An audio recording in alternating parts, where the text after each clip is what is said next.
Okay, let's hope they can see it. So I hope everybody is hearing this. Just to start the process rolling, we're about to hear a talk by Mr. Guido Sempell of the Hamburg Ministry of Urban Development and Housing, from the Free and Hanseatic City of Hamburg, to give it its full title. Which tells you something about the history. Free and Hanseatic. Yeah. Okay. So I don't know the exact background. Okay, Guido. And so my well, I'm Kevin Thomas. Some of you might know me. Hopefully, some of the students who would like to have gone to Hamburg this year and couldn't, hopefully have joined this broadcast. So I'm from the Leeds School of Planning at Leeds Beckett University, and I've been going to Hamburg, taking students there. Last year, an RTPI visit as well for many years. So why Hamburg? Why do we keep going to Hamburg? Why should planners pay attention to what's going on in Hamburg and how they do things? So I'm just going to briefly outline why I think it's interesting. So over the past 10 years, I've taken many tours to Hamburg.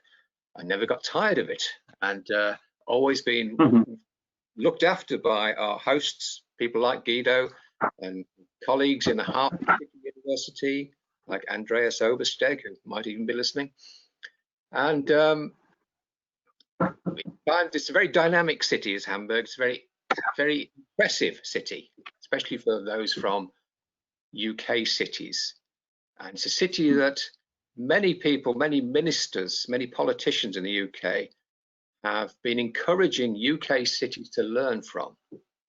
Okay, hence the title of this talk. Why learn from Hamburg in particular? Well, it's one of these regional German cities that seems to do very well.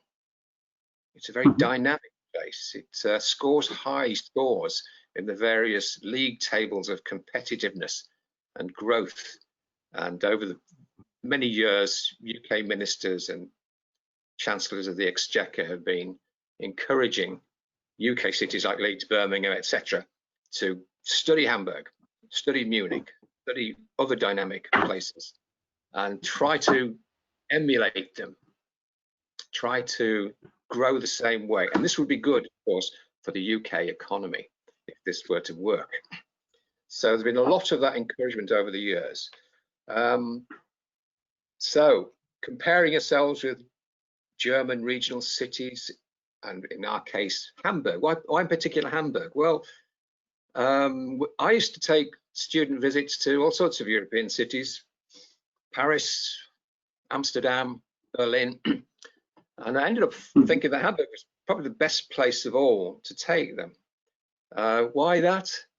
It's got some very impressive developments going on. Regeneration projects which are internationally significant, I think, as I'm sure you'll agree after seeing Guido's presentation. Some are really well known, like the HafenCity, others less well known.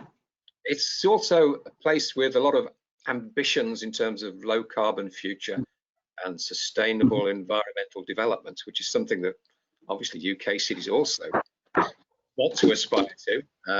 And it's good for us, I think, to see how Hamburg has tried to get there in its own particular ways. Well, Hamburg's not utopia. It's got its own challenges that any UK city would also recognise. Problems of, in Hamburg in particular, housing supply and housing price. That's a real challenge. Traffic, vehicular traffic, real problems in some parts of the city, as with many UK cities, of course. So it's good for us to try and see how Hamburg tries to handle those things and deal with them. So those are all compelling reasons. Perhaps the last reason, though, very important one, is that Hamburg's a very welcoming place. Not just for planners, I don't think, but we get a very warm welcome whenever we go, not just from Guido and our colleagues at the university there, but all sorts of other organisations. Hamburg likes to be open and welcoming in all sorts of ways. So, for instance, the HafenCity, you want to visit the HafenCity as a professional group, you'll get a very high standard of professional tour provided for free, by the way. There's an excellent service, starting at their very well organized exhibition centers in the HafenCity area, run by the development company. Okay, so it's welcoming, it's got all these exciting and interesting developments going on. So I think it's, for all those reasons, really good. Now I'm going to introduce Guido, appropriate enough on Guido Fawkes Day. Well, you notice it's a purely accident, I have to say, but it's a nice combination. But I think Guido's talk will be less incendiary than Guido Fawkes' plans were. And at the end of the day, and Guido will give a shorter version of the talk that he always gives us when we go in the ministry, the new highly sustainable ministry building built on the big regeneration area in Hamburg. And he also started his talk at the city model. Now this is something which is worth traveling a long way to see. The Hamburg city model, which we used to have in British cities, but have been entirely got rid of now. Worth seeing, almost worth a visit in itself. So Guido will take questions at the end. I'm sure you'll have quite a few. And you can either wait till the end, but better than that would be clicking on the questions bracket on the side of the screen and typing in your questions before we get to the end. But wait to the end if you like. So I'm sure we have lots of questions raised for this. So without further ado, technology permitting, I want to switch now to our guest speaker, all the way from Hamburg, Germany, Mr. Guido Sempell. So, hello everybody. Can you see me? Can you hear me? I hope so. I'm not a technical nerd, so please make sure that you can, listen to me quite well. And many thanks to Kevin Thomas for introducing me. I would add one point, whether I would say that Hamburg is perhaps worth visited by British people between England, Scotland, Ireland, and so on. I think it's always a kind of saying in Germany that Hamburg is the most British or most English looking city in Germany, for example, compared to cities like Munich, which are quite a bit more traditional and more alpine space oriented. When it comes to architecture, when it comes to the urban fabric, when it comes to density, questions of density, and so on. So I think that's one point you should take into account, that yes, for example, the density of the city of Hamburg is a bit more similar to that of many English cities or Scottish cities, which are not that dense, and perhaps in the German case, we don't have these very historic centers, but remarkable is always the city of Hamburg is not that dense built up on the surface of the city. So that may be something I would like to add to what Kevin has said so far. Okay, I will start my presentation and hope for questions or interesting comments or whatever. And at the end of my presentation, there's a link showing how to get me, how to get further informations. And I'm hurrying up a bit because the time is running, and I will say that I only have 25 minutes or something, so I'm starting. Okay, I hope everything technically will run well. So that's the starting point, learning from Hamburg, lessons for UK planners from one of Europe's most dynamic cities. as Kevin Thomas said so far, yes, Hamburg is a very rich, prosperous, dynamic city, and always a very attractive one, like others in Germany, like Munich, like perhaps Stuttgart, like Frankfurt, Berlin in another case. So it's quite right to say one of the most dynamic and very, I would say, architecture and city or urban planning, urban design oriented city. We like to show others how the city is developing and doing well, or changing or transforming itself.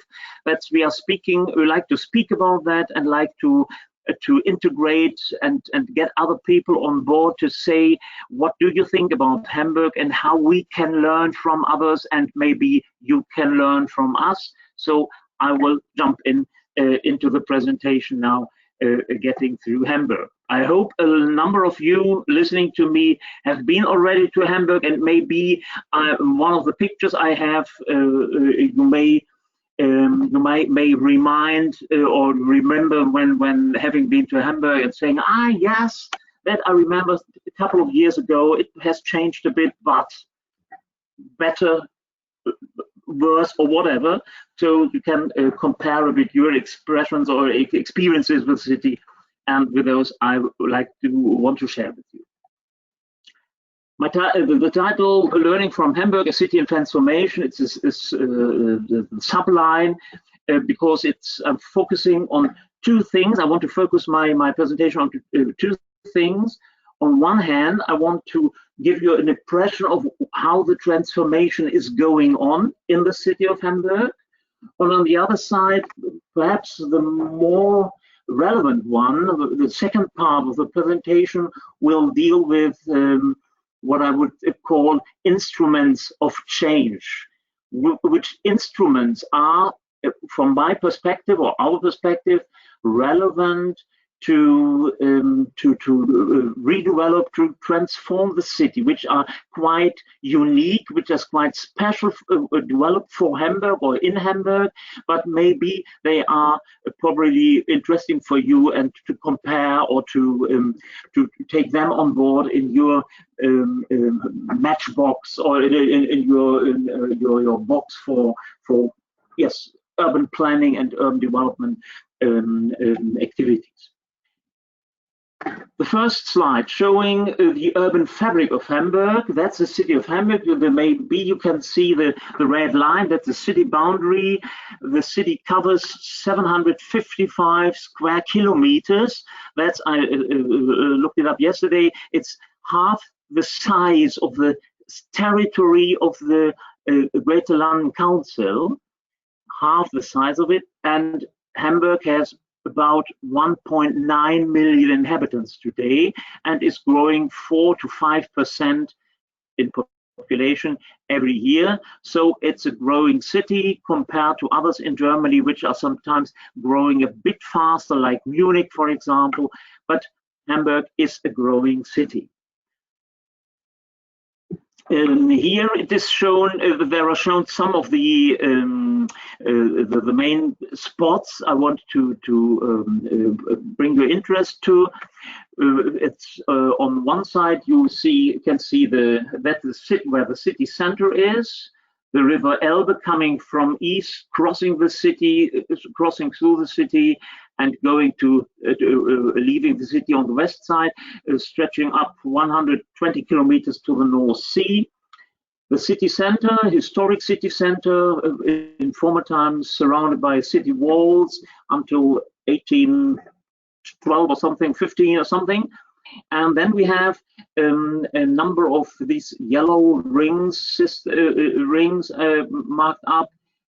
These are former city centers until 1937, when those four cities have been incorporated, and the foundation of the city of Hamburg, the free and Hanseatic city of Hamburg, like we know it today, is from 1937. And the reason for that was, you may remember, Nazi time. The reason was that the harbor area, this blue ellipse should be incorporated or covered by in only or part of one city. That was the idea of the administration to bring those different cities together in one city boundary, in one organization. Here, these spots, that's where the plant of Airbus is, and these others, these two spots show where the largest industrial estates are, where the more or less innovative industries in Hamburg are located. One thing, what is quite special is that we do have a kind of city airport. It's a good thing on one side, but it's a disadvantage on the other. You may, I think you can imagine why there are pros and cons to that. To having such an airport in the city, within the city boundaries, because on one side it's a question of accessibility, very accessible, very open. I can go there by bike and go for whatever. And on the other hand, it's the negative points are that the surrounding of the airport is not part of the best housing areas in the city, and these airport affects a lot of those areas very negative. Okay. One of the main challenges we do have, and this I think this presentation showed that. The main challenges is that, oh, sorry. No. The main challenge is that the population is growing, and the forecasts say that we may have. It's expected that in about 2040, the number of inhabitants will rise up to nearly something around 2 million. That's a political figure, very important for politicians. Say yes, we are growing. On the other hand, it's a challenge for us, thinking about housing, thinking about social infrastructure, about transport, about cooperation, inbound, outbound, how to cooperate with the region, and those things. The starting point. Challenge population growth, starting point for a lot of activities, and one of the activity is it was started, as you may see from the diagram in 2011. That was the time when a political change has taken place, and a new deal in housing was implemented. And that means a lot of subsidies for those investors building homes, apartments, and new investments of that of that kind. And the politicians said it's necessary that you may not know what this means. This word means Genehmigungen. That means the political target was 6,000 new apartments per year, every year. And in 2017, 3 years ago, this target was risen, and we had got a new target, 10,000, and that's it. Sometimes in the different columns show that we are very good, and the city is very good, and the investors at least are very good in building new homes and new apartments in the city. So it's a very positive development. This map shows, maybe only for those of you who have probably been to Hamburg before, showing where all over the city the large-scale urban development areas are located. You can see, if you follow them, all over the city. You can see it's a data, but the database is all developments larger than 600 homes, 600 apartments, and yes, everywhere That's the inner city area that is already built up. Only small infillments are going to be developed. But on the other hand, we do have in the southeast, in the east, and the southwest of the city, a lot of large-scale developments of number of thousands. You may see 1,500 to 2,300. The eastern part of Hamburg, 20,000 new apartments when it comes to the next years. No? That's quite important. This map shows another perspective on the more or less the same issue. Very important in Hamburg is that we do have a political commitment saying this inbound development, what we call Innenentwicklung, more city in the city, there's a political commitment that all political parties say, yes, that is the main vision, the leading principle for the urban development in Hamburg. Since a couple of years, especially started after the in 2015, when a lot of refugees came to Germany and other European countries, and we talked about how to bring this. There have been, I think, 60,000 refugees have been located in Hamburg and stayed in Hamburg before they are left it again. But a lot of them stayed in Hamburg. And what about housing for them? How to give them a home?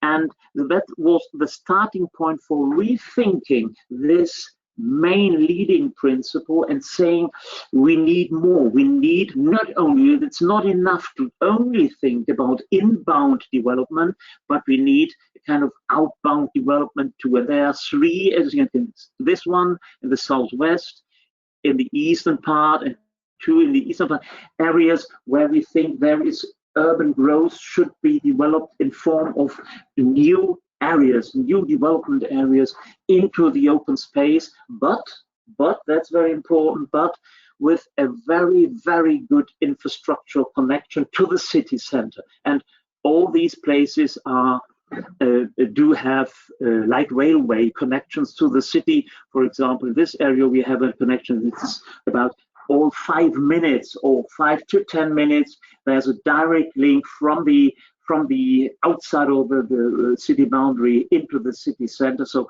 very qualified and very high level one. That were some of the preconditions to do so. City transformation, that is a perspective towards Hamburg. It's quite, I think it's quite new and quite a very current a picture of the city center. You may see the Elbphilharmonic Hall on the right. That's the area of the HafenCity area on the right side. You may see, or can imagine, the city center with a former wall, the fortification surrounding the city. The main station, the central station, is somewhere here.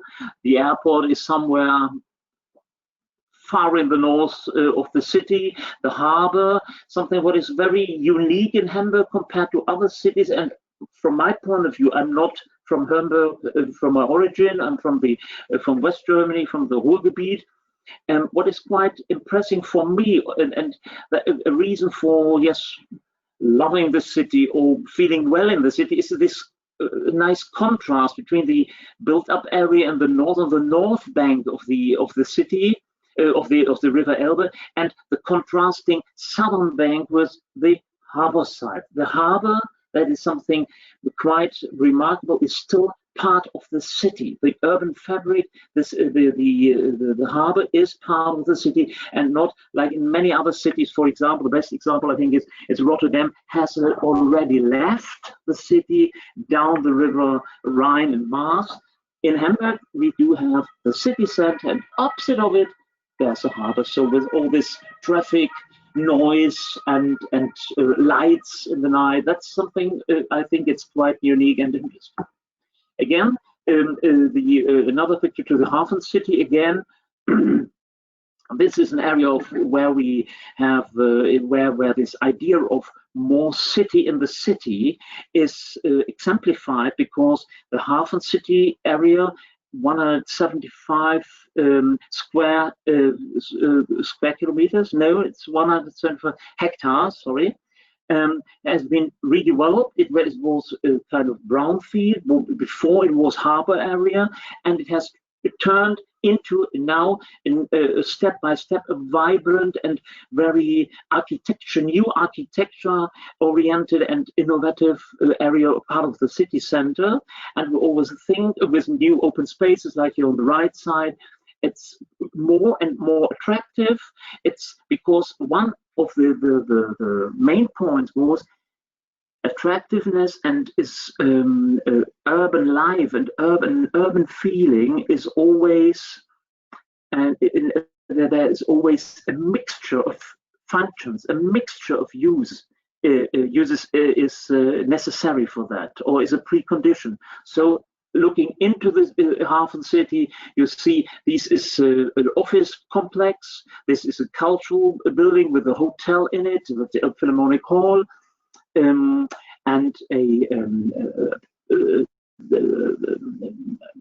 yes, and these are a mixed use of housing and offices again.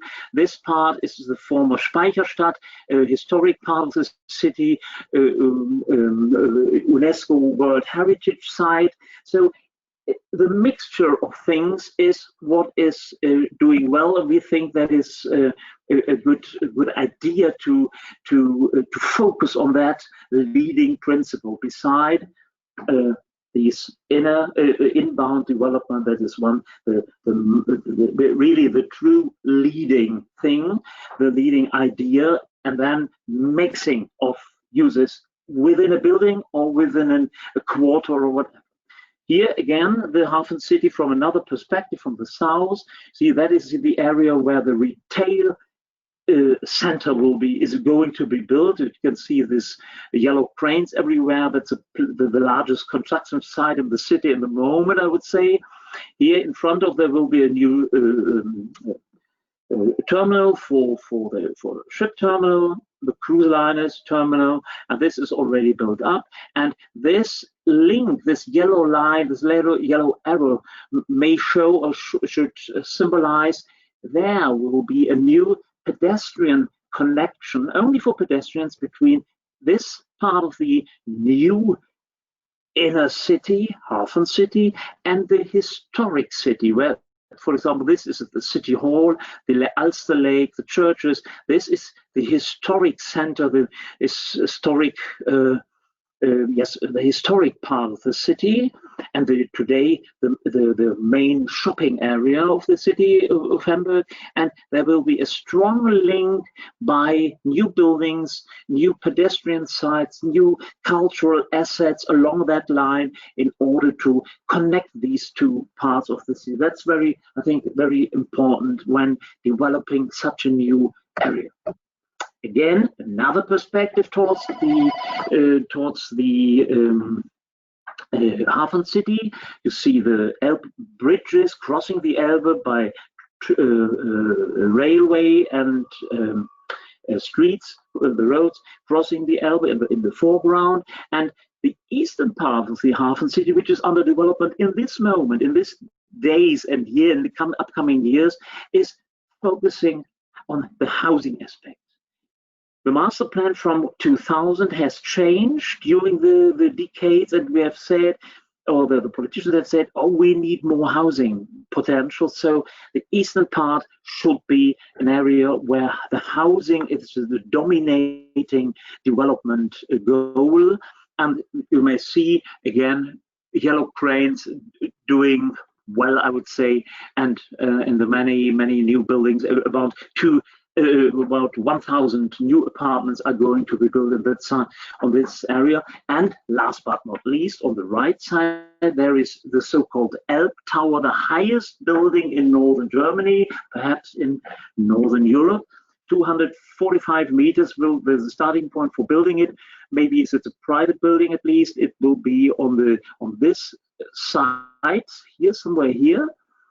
245 meters, and it's especially on focusing on housing again and office building.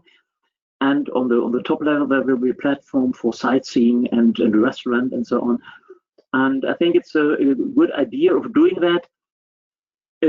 Because but it's sometimes surprising, because Hamburg, compared to other cities in Europe, is not a city of skyscrapers, high rises, and this Elb Tower will be one of the main special perspectives to that issue. There has been one on a really let me say hotspot of the urban fabric, where these linkages between the city and the transport axis of the railway are like a junction, let me say something. So I think it's a good decision to do it at that place. Otherwise, leave it behind.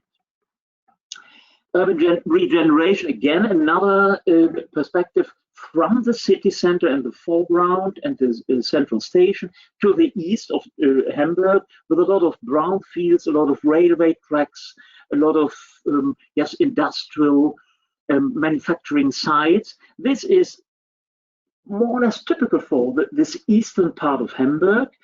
That's an area where we are starting with urban regeneration, and think because there is a lot of potentials of rising the density of housing, rising the density of building up,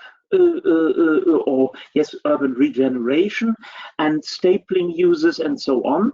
So this is an area, the east of the city of Hamburg, quite interesting. If you come to Hamburg, I would always say, don't leave the central station to the west, where the city center and the shopping areas are, but leave it to the east, where some unique hotels are, where is a lot of things are going on, and really really change, a real transformation can be seen. For example, this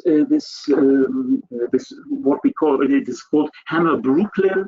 Hammerbrook is the name of this part of the city. Hammerbrooklen is a kind of innovation hub in the moment, interesting for students and people from not abroad but from outside Hamburg. So these are some of these incentives to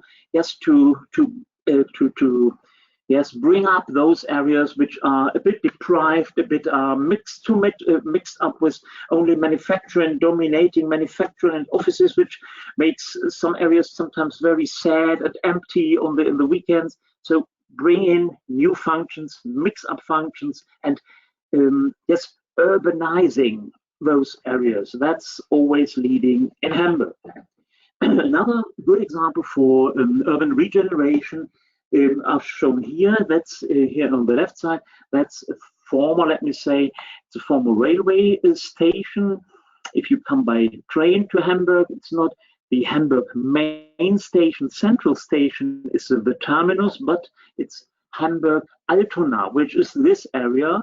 The city center of Hamburg is somewhere here on the top, but this is Altona, and this railway tracks are given up within the next 5 years, and the whole area will be a new housing area. You can see this is under construction now, or close to be finalized. It was a new small center, new retail in the middle, but all this area, this whole ellipse is going to be built up with new homes, very dense, but with a green spot in the center, green. Yes, a green area, green part, green small park in the center. So quite interesting for all kinds of people. And what is always interesting to remind Ed is that the prices, the rents are limited, because a lot of those houses are at least built by the city itself. So it's possible to limit the rents for the people, because Hamburg is a city where nearly 80% of the apartments are rented, not owned. On the right side, examples for urban regeneration on different brownfields. That has been a former hospital area. This has been a barracks in the eastern part, quite nice. It looks a bit like in Netherlands or some parts of Amsterdam, so quite interesting and very visible and very good examples for new architecture in Hamburg. This is more or less the contrast to that. This is Oberbillwerder. That's only a sketch. It's an idea how it could look like. That would be the largest urban development area, housing area, quite in the east of Hamburg. Here the light railway station can be seen. That is still running. And this area should be developed with more or less 7,000 new homes during the next, let me say, 15 years something. The legal binding plans are under preparation, but I think the starting point for constructing, for example, the schools, the retails here somewhere, and some manufacturing sites is about 2024 or something. Huh? And these is the two examples for innovative housing, but this very common meanwhile is building wooden buildings, having wooden buildings in some parts of the city. Very attractive, we think, and very, yes, at least innovative when it comes to sustainability aspects. Some more pictures of how Hamburg is dealing with green. Hamburg is a very green city, but the density of the city is not that high. So especially on the northern edge of the Alster Lake, the city is very, very green, and all the streets have their trees in it. This should be maintained. There's no question about that. But we are developing new green spots, green parks, green open spaces all over the city, so that we have, yes, the transformation is not only housing and new dense quarters, but on the other side to have green areas too, and improve the green infrastructure, bring in the green wedges connecting the city center or the green heart of the city with the outskirts by those green axes. This is a picture showing what we think about mobility change, mobility change, let me say. It shows that the Jungfernstieg is one of the most attractive shopping addresses, areas in the city center. That's the Alster again. It should be changed or transformed into the private cars are now forbidden. They're not able to cross there anymore since 2 months, and it's only a line only for buses and pedestrians, and the whole pedestrian area is enlarged, so I think it could be a very attractive issue. Another aspect only to mention is a new subway line, this red one crossing, red line, 20 kilometers crossing from the east through the city center and up to the north and west, and very expensive, 7 billion euro, we think, about something like that. And it's very difficult to build it in the existing city, and there are a lot of conflicts, but we think it's a good instrument for the transformation of the city and the accessibility of the city and the accessibility of specific areas like the largest hospital in northern Germany, that's the UKE. It's a university hospital in the north of the city with 10,000 employees, and so on. So we think that it's really a true part of a new thinking about mobility.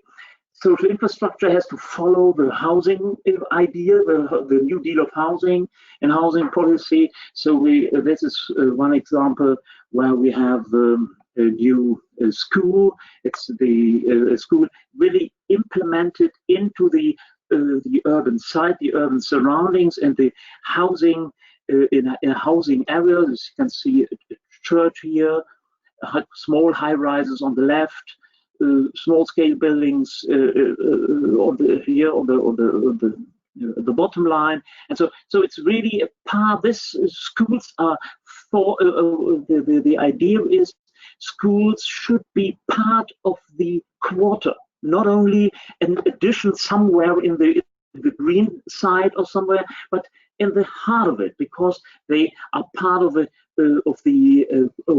communication structure of quarters.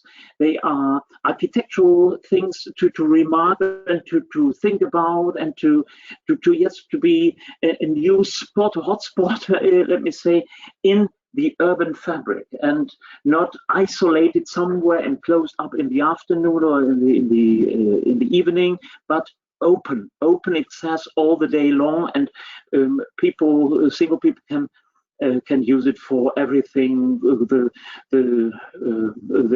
equipment and the things offered by this building. Change. Cut. Instruments of change. The following 10 slides or something show instruments of change. After, I hope, well understood description of what we are doing, I want to change now in the second part, on the last third of my presentation, into how to do it. What are the instruments of change in Hamburg? Very important. We'll run through it.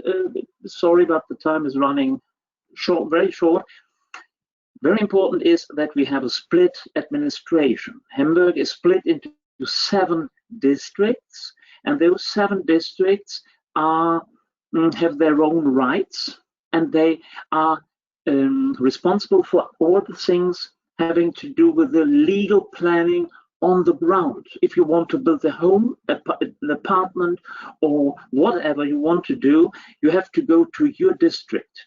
The districts have inhabitants of about 150,000 in Bergedorf, for example, to more than 450,000 in Wandsbek. So really true cities, or true municipalities in a way, and they have their own parliament, they have their own elections, and the political pattern in Hamburg is quite mixed up. So we have green, left, social democrats in one district, and very conservative ones, for example here, where not the right wing but the CDU, the Christian Democrats, are leading. So very differentiated, but that causes sometimes trouble, because on the state level, Hamburg is one of the 16 states in Germany.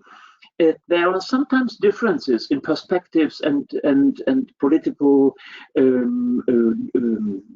majorities and the goals which have to be followed, and the agenda which should be realized. So there are sometimes conflicts, but they can be solved, and I think it's a good balance of power. Sometimes, from my perspective, working for the ministry for the comprehensive planning or the strategic planning in Hamburg, it's sometimes a bit of burden to see what do they want.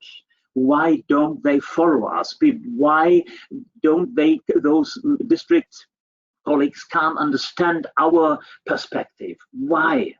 So that causes conflicts, but at least it's a good balance of power, and compared to us on the ministerial level, on the land level, they are very good. The districts are close to the people, and the people are in really a good communication with their quarters and so on. So it's quite interesting to see this balance and to make the best of it. We have these structures, so we have to make the best. Very important on the right side of this chart is Hamburg has a lot. The city of Hamburg owns a lot of organizations, not private run, but they are mixed private public. They are, for example, it's the Hamburg Port Authority, it's no question, but the International Building Agency Hamburg is an organization doing development in Hamburg. They have a lot of development areas which are under their rule, at least.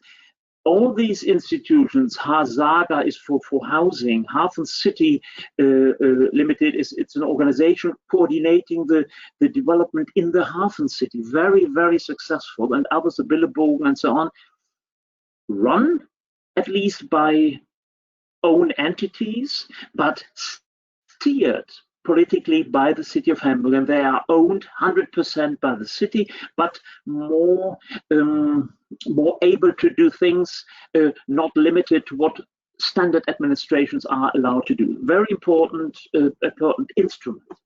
Another very important instrument, that's Mr. Franz Josef Höhing.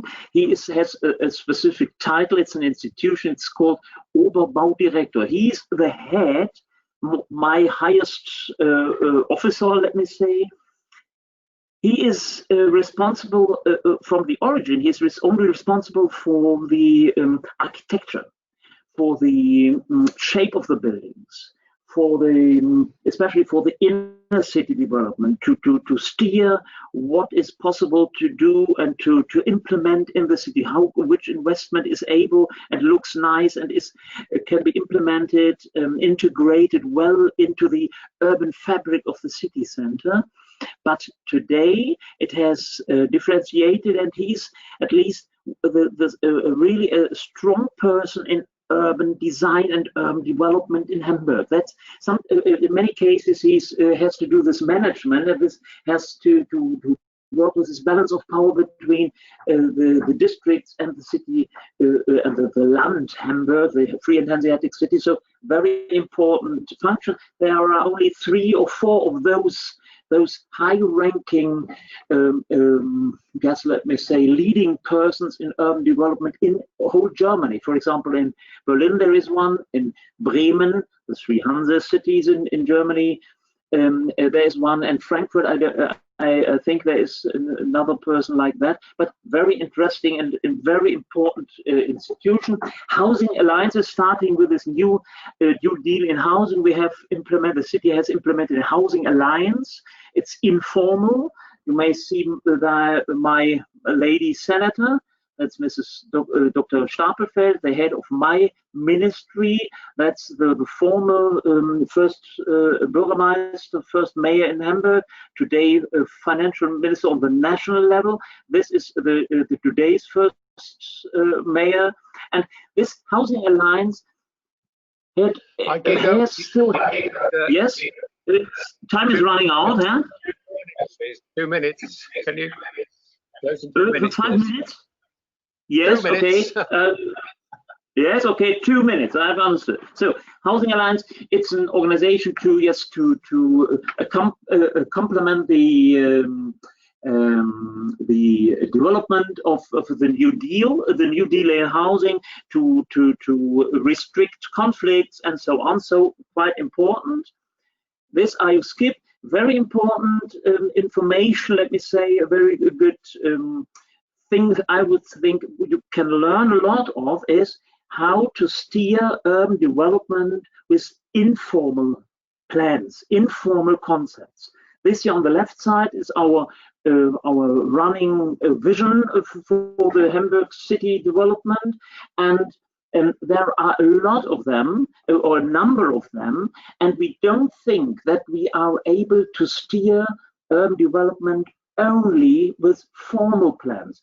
This, for example, this, for example, these are the formal plans. This is the so-called Flächennutzungsplan, showing the whole territory and the urban sites. This is the landscape planning. That's these concepts are formal and close to law and those things, but legal things. But we think those informal formal documents are better to communicate on or with, and to steer and to lead the development of the city. That's our running vision in the moment. And here are other concepts of all kind: master plan, where the high street master plan, it's called, the transport plan, something about housing, about creative milieus, the creative class, and the inner city plan, and so on and so on. So concepts are quite important. And for example, for the Oberbillwerder area, I showed this sketch some minutes ago. Coming up from architectural competitions, we do have a lot of those what we call Rahmenplan framework plans showing how an area should develop, and this is very good for communication and involving people into what is going on. So very important informal concepts to steer the development. The same with that, very prominent. Kevin Thomas likes it very much. This green network Hamburg, again informal but very strong and very prominent. Nobody will touch these green spots and wedges anymore in Hamburg because it's so there's politically there is a high ranking agreement. Yes, that's our green infrastructure. Last slide, I think, very important for all cities. We think all cities doing or under transformation is public involvement. How to involve people, how to bring new ideas into reality. And you may see when you look to that small pictures, we have where there are all kinds of public meetings, documents, discussions, and games, let me see, dealing with how the city should be developed in single areas or in total. New urban vision should be developed. So very important is public involvement, and that is always something you have to be very close to the surroundings. You have the type of involvement should be always adapted to the area, to the people, whether they are from abroad or very close to the area, and so on. So there is no let me say no ready-made for public involvement. It's up to you at home what to do, but Hamburg has a lot of experience in that, and I think it's at least very successful. Then I will skip, and then that's my last slide. My name, Guido Sempell, that's my contact, and if you need any other further informations about that, what I have bring to you or explain to you, you can call me or you can send me an email or go to this www.hamburg.de, and one new publication is on the right side. This is in English, what is not so usual for us. Hamburg Projects and Urban Development. It's a new brochure, quite nice. If you want to get it, please let me know. Many thanks, and now it's up to you. Thank you very much. Thank you, Guido. If this was a real meeting, there'd be a big round of applause, I'm sure. We do have a few questions lined up. I just want to remind people that recording of this webinar will be available. So we'll be able to go back and look in more detail at Guido's slides and listen to what he said. And as you see, he's invited you to raise questions with him at the contact details is provided. So that's great. Now then, lots of questions raised by this. Huge, interesting comparisons with how stuff is done in not just in England, but in other European countries as well. And there are a few questions lined up that I will have a quick look at. I don't think we get kicked out at 12 o'clock exactly, so we can ramble on slightly. But I know Guido's a busy person and we can't keep him too long. Now, I think that the one thing that comes over to me in just because I've got the privilege of asking the question first is just the joined up nature of planning in Hamburg, and the way that different organizations work together, the way the different thematic aspects of policy are thought about together. The joined up thinking that we talk about a lot in England, but are not that good at delivering on. So, for instance, I was impressed by the way Hamburg thinks about the locations for development in relation to the strategic pattern of public transport. And It's also about the relationship of different development locations in terms of internal functions like schools, which are not seen as sort of separate activity, but are seen as something that should be integrated within daily life. So at the strategic level, the big picture level, and at the very local level of integrating social and daily functions, it seems these things are thought about. The mystery raised in one of the questions is just how do you deliver this? And the two aspects to this, and you did give us some insight into the institutional framework, which is difficult for us to comprehend in many ways. And will take a lot of time. It delivers how to deliver. How to deliver means how to implement, or how to think about what means deliver. That's right. How to think about, or how to. How do you make stuff happen? I mean, for instance, I'm very impressed. I've been really impressed by the HafenCity development, which you mentioned. And the thing that really impressed me was the fact that City Council had built a new subway line to serve that new development. Specifically for that, and it did it really quickly. So it's kind of answer like, I would answer like that. It's yes, I think we have the easiest answer would be to say there is a specific urban planning culture in Hamburg, in Berlin, in London, let me say, and elsewhere. So in Hamburg, we do have a very, I would say, effective planning or urban culture in planning issues. And so from the starting point, for example, in the HafenCity area, there is an open process to come to kind of, let me say, master plan. And this master plan is bringing in architectural ideas, brings in the needs of, yes, the different institutions, at least, bring it in and bring it down to the earth and bring it into a document, and this document is the politicians decide upon, and there is said subway line, new schools, where's the retail area, where is what about high rises? So it's a management plan for a specific area, and these are at least the leading documents, informal from the starting point and open for comments from the public or the private sector, from investors. And then at the specific point, this master plan is the leading document for the urban development on in that sites. And via this document,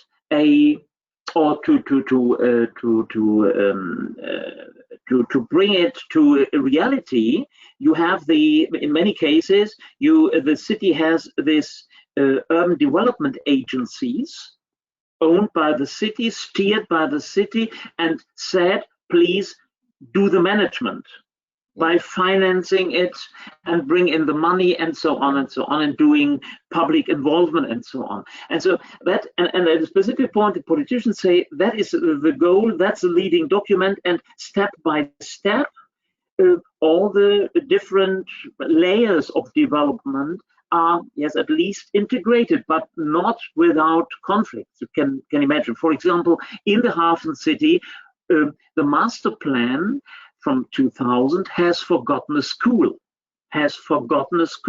although up to, I think, 4,000-5,000 new apartments are going to be built. And children need schools and kindergartens and so on. So it has to be changed, the master plan, and a new school has to be implemented and to build up. So that would be the answer, or an approach to answer this question. Master plans are the leading documents for integrated planning, let me say. Yeah, that's an interesting comment about the urban planning culture being retained in Hamburg. Yeah, and other. I think so. That's quite important. That's something we struggle with in England, certainly. And there was a question from Nicholas Webb, which kind of overlaps with what you just said, I think, which I'll read out. What makes the Hamburg planning system effective in encouraging investors and developers to meet housing targets, as it is a great struggle in the UK? Okay. So you've sort of started answering that, I think. Is there any magic bullets that we can think about? It's a miracle. No, it's the starting point for the question of an approach to the question is Hamburg is very attractive to invest in, of all kind, housing as well as offices and manufacturing, whatever you want. It's very attractive, and the city, for example, owns 40% of the city's surface is owned by the city of Hamburg. Very important to steer the development. But it's unique in Germany. In many other cities in Germany, even for example in Berlin or Munich, the city owns 10-15%. In Hamburg, the level is quite high because, for example, the whole port area, the harbor side, is owned by the city. So every investor wanting to invest something in Hamburg has two options. He has to go to the city and ask, I would like to buy an area to do this and that. Then the city has all the instruments to say what they want to do. And it's up till today, it's still attractive for investors to follow the city targets and have their benefit at least. Because, for example, in the Altona area, in which the standard today is 30% up to 40%, sometimes 50% of the housing a private investor wants to build up or wants to create has to be housing with limited rents.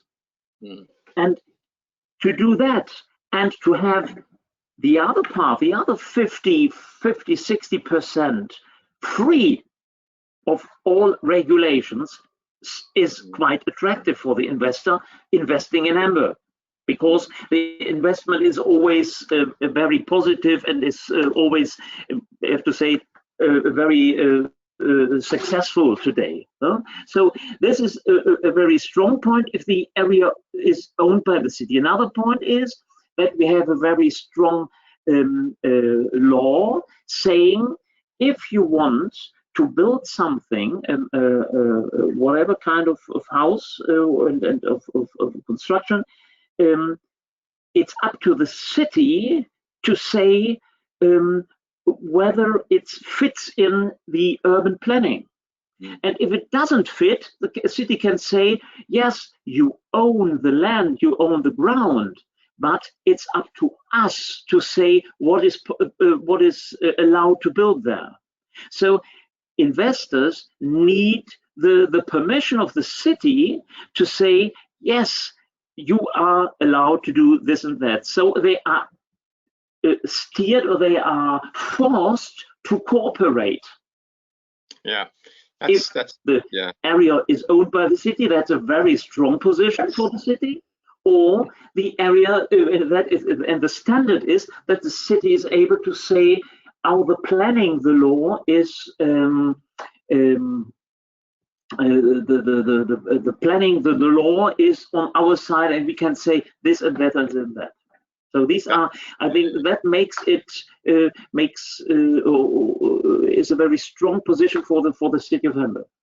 Yeah, okay, that's something we can only dream about in England, unfortunately. We used to be able to do that with planning systems, but not so much these days. We have a specific question which I'm not sure you can help us with, from Marcin Dane, one of our students, ex-students. Hello, Marcin. How are infrastructure projects such as new public transport links financed? Is it land value capture or taxation of residents, or perhaps something else? So how do you pay for, say, the new U4 or the new tube line you're proposing? Where does the money come from? Yeah. It's in Germany. It's always a mixture, a strong mixture between national money and local money. For example, this 6 or 7 billion euros for the subway or the tube. That would be national money from Berlin up to 70%. 70% comes from the national level, but on that by that way the national level is able to to influence the priorities where subway lines or tubes or whatever or new tram lines is included in that system should be built. So it's I would think 70-30%, but it depends on the quality of the project, the quality of the idea, and the location where it takes place. For example, in a smaller city, let me say my home city is Bochum in the Ruhrgebiet, then the national level would never say, oh, you need a subway. But in a city like Hamburg, where there is already a running system, the national level would support an extension, and this tube would looks like is an extension and a refurbishment, an upgrade of the existing system. So they would give a lot of money. So I would think about 70% or something. Right. And this is always a mixture of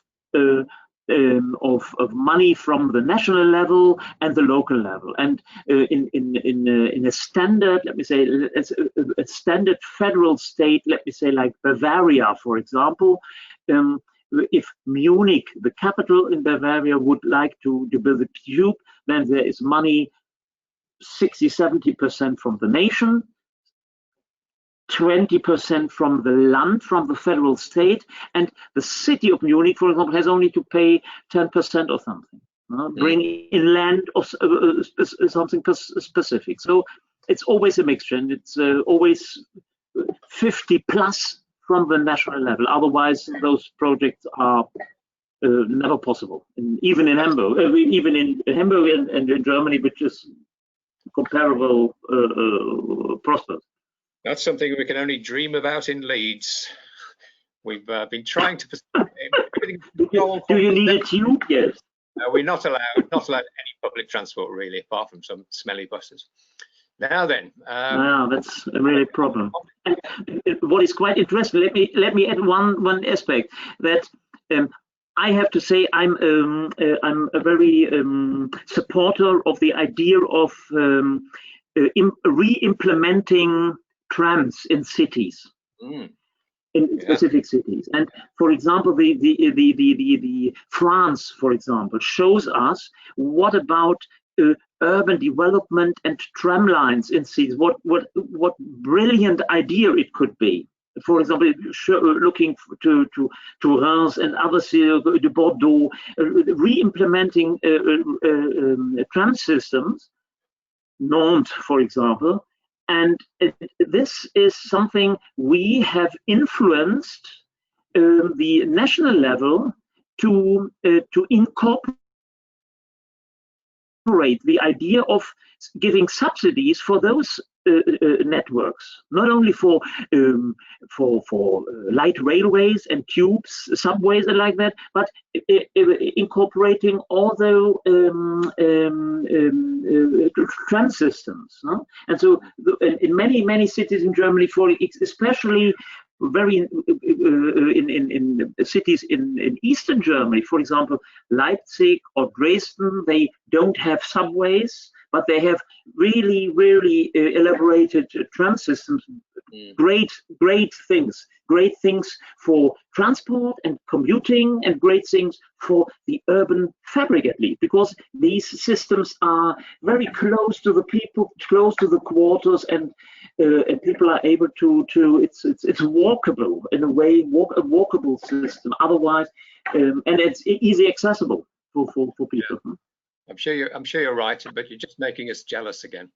So I have a final question. That's my desire. I have a final question from Philip, who's the chair of the international group in the Yorkshire region, RTPI. Okay, so I have to raise Philip's question. So Philip is asking about the high rises. You mentioned the big Elb Tower.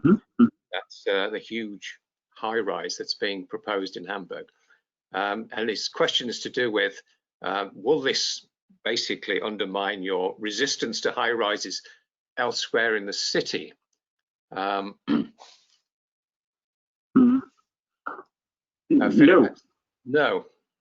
Okay. No, I would think no. It's there have been a lot of ideas. For example, when thinking about density, rising density in housing, you can think about high rises.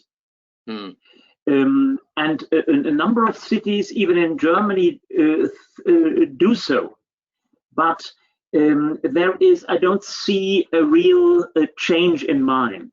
This Elb Tower will be one single building at that place, but there will be, for example, Berlin has changed a bit the strategy, and around the former western part of the city center, around the station called Zoo, where the zoo is, there. During the last 2 decades, a lot of high rises have been built. That is something no. Hamburg is too proud of this, the city center and the churches and the city hall and the connection to the water. They would never say yes to high rises in the city center. Perhaps in some years, perhaps in a decade or so, smaller high rises for only the purpose of housing maybe are going to be developed but more in the outskirts, I think. And sometimes high rises are thought about like landmarks, like gateways to, for example, in the eastern part of the city center, or the city center. There we have a place where a new kind of gate building should be erected. That means 2 high rises of, I think, 50 meters or something. So not real high rises should be built, functioning like a landmark. So crossing this gateway, then now you are approaching to the city center. That's a picture, but it's an architectural a picture, but not a starting point for rethinking and to change mind in high rises. Right. Okay. Thank you. There's also a query. I don't think I can put it as a question because it's a rather complicated one from Solmaz Navsanoglu, which is to do with how the transformation has been governed. Now, I just want to raise here that there has been a study done. I don't know if you're familiar with it, Guido, about sponsored by the RTPI, which is done by some academics at Liverpool University, and it uses Hamburg as a case study of how to mix private and public sector investment strategies effectively together, arguing that planning is a very, as Hamburg has proven, I think, that planning is a very important element of any future strategy for the city and to make regeneration happen in an effective and sustainable way. I don't have the reference to hand, but I can find it if people are interested and they'd like to maybe raise a question. Wonderful, yeah. Okay. Yeah. I'll dig it out. And I think you've probably we've probably made you work hard enough. So I'm just trying to remind people that this is this Yorkshire region production will be available. The recording of the entire webinar will be available on the RTPI website soon. And you're invited, obviously, to look at that, and maybe colleagues who you think might be interested perhaps could be invited to do so as well. So come to Hamburg whenever you want. Very much, Guido. Yeah, on Guido Fawkes Day. Thanks very much for making that really fascinating. We've got some various complimentary comments in the questions, which I won't embarrass you with. Wonderful. Thank you very much. Went down very well. Very greatly appreciated. So it was good to see you again, Guido, and hopefully I'll get to Hamburg again when all the current. Okay, you're always welcome.